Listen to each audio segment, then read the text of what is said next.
Alors bonjour tout le monde, on poursuit nos fameuses capsules pour les silos séchoirs de type Pressure Cure. Donc, comme tout type de séchoir, il y a des avantages et des inconvénients. Il n'y a rien de parfait, mais la balance est quand même plus positive que négative. Alors, un des premiers points positifs est le fait que la récolte va se faire quand même très rapidement.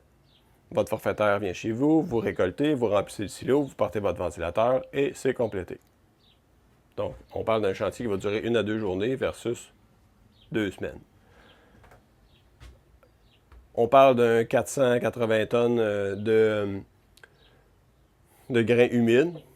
En grains secs, on va avoir le 425 tonnes une fois que l'eau va être sortie. Donc, on va avoir une perte de volume, une perte de tonnage. Donc, l'eau s'évapore, vous perdez ces tonnes-là.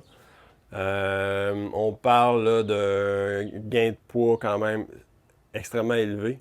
Donc, c'est pas rare d'avoir un gain de poids de 4 kHz. Donc, le 4 kHz va vous amener à être en mesure de reclasser votre grain.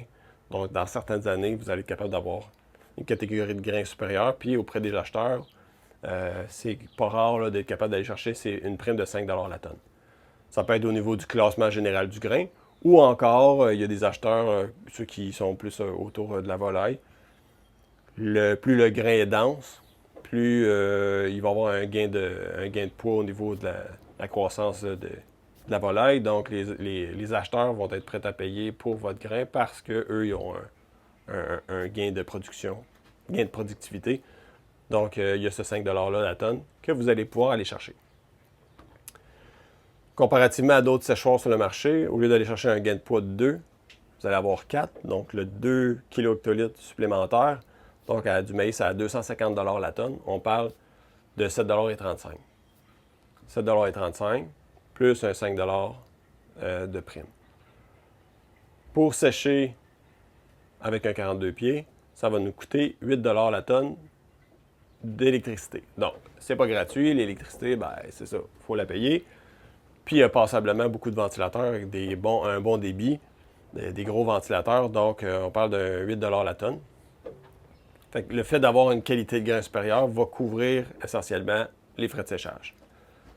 Ça va être à voir dans le futur si au niveau des GES, vu que vous n'utilisez pas de propane ni de gaz naturel, ben potentiellement qu'il pourrait aussi avoir des crédits à ce niveau-là.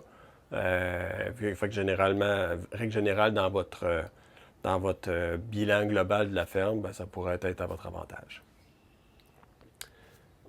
C'est ce qu'il y en a pour les avantages. Au niveau des inconvénients, par contre, ben, il y a quand même une limite à la quantité de silos que vous pourriez avoir sur la ferme. Donc, pour un 42 pieds, on parle de 80 ampères sur le 600 volts.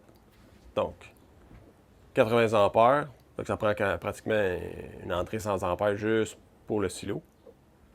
Ça serait pas raisonnable d'avoir 10 silos justement là, sur une ferme pour sécher tout l'ensemble du maïs avec cette méthode-là.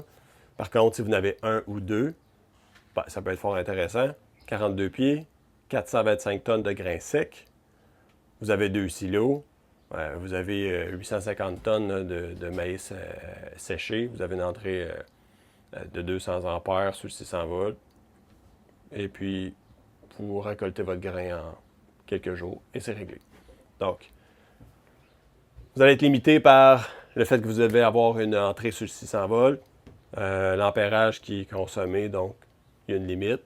Ensuite, pour ce qui est des autres désavantages, si l'automne est passablement fraîche, ben, ça se peut que vous ne soyez pas en mesure de sécher votre grain avant que l'hiver arrive. À ce moment-là, vous devez refroidir votre grain, le réchauffer au printemps et finir de le sécher à ce moment-là. Donc, il va falloir reporter les revenus à l'année au printemps. Par contre, là, si ce n'est pas un problème pour vous, ben, c'est juste faire une pause et repartir au printemps. Ceux qui ont 2 silos comme ça, ben, ils sont en mesure aussi de les remplir à moitié, sécher une batch, transférer le deuxième dans le premier. Fait qu'ils ont déjà du grain sec à l'hiver. Donc, ça peut être l'avantage peut quand même. Le désavantage peut être géré, mais ça prend 2 silos. Ensuite, c'est ça. Puis si vous refroidissez votre grain, il va falloir faire un suivi à l'hiver, ventiler de temps en temps pour justement maintenir le grain froid dans vos silos. C'est pas un problème, mais il faut quand même faire nos suivis puis être quand même assidu à ce niveau-là. Ceux qui mettent ça là-dedans puis qui s'en occupent pas, ben, règle générale, vous êtes à risque.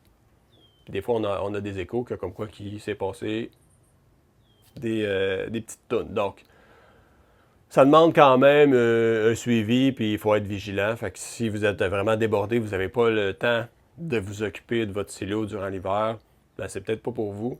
Par contre, si vous avez du temps et vous faites vos suivis réguliers, vous n'aurez pas de problème. Il y a plein de producteurs qui le font depuis des années. Si vous voulez rencontrer ces gens-là, faites-moi signe. Simplement me téléphoner 514-980-2838 ou encore par courriel au mathieu@agrilog.ca. Beau système, écologique, économique. Il y a ses avantages et ses inconvénients. Si vous avez justement une petite production, ben, ça peut s'inscrire pour vous. Par contre, si vous avez vraiment là, une grande ferme et vous avez 10 000 tonnes, oubliez ça. Malheureusement, c'est pas pour vous. Donc, si vous avez des questions, n'hésitez pas à contacter moi. Puis je vous souhaite une bonne journée.